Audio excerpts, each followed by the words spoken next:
छोटा से तू लागे छो सिस्टर करीना के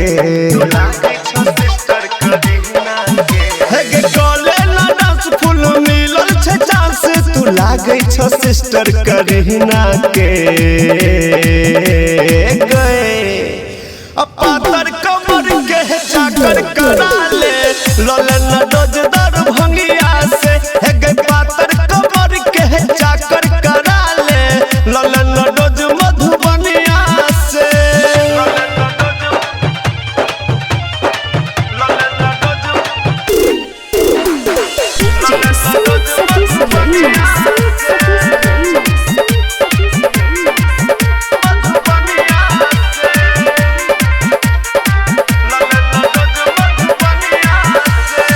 बिटी बेजोर तोहर लागे छो लेकिन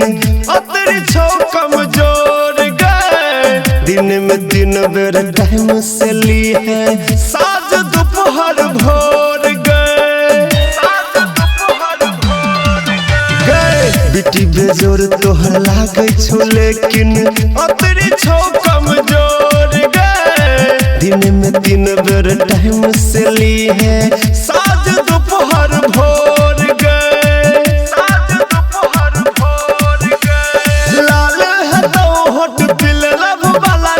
लले खोराक एक महीना के गए पातर कमर के चाकर करा ले ललन डोज मधुबनिया से एक पातर कमर के चाकर करा ले ललन डोज दर भंगिया से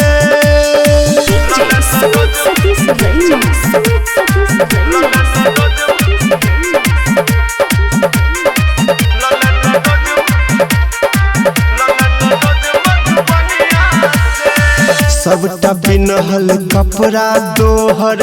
हुआ लगलौ टाइट गए लागे छ तू तो छोट खुटी के बड़ह लगलौ हाट गए सबटा बिनहल कपड़ा दोहर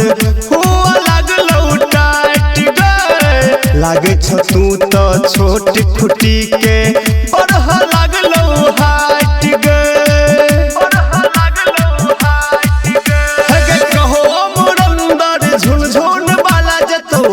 सड़क तोरा सीना से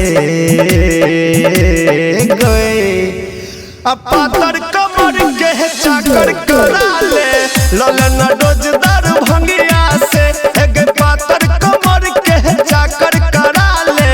ललन डोज मधुबनिया से एक पातर कमर के चाकर करा ले ललन डोजदार भंगिया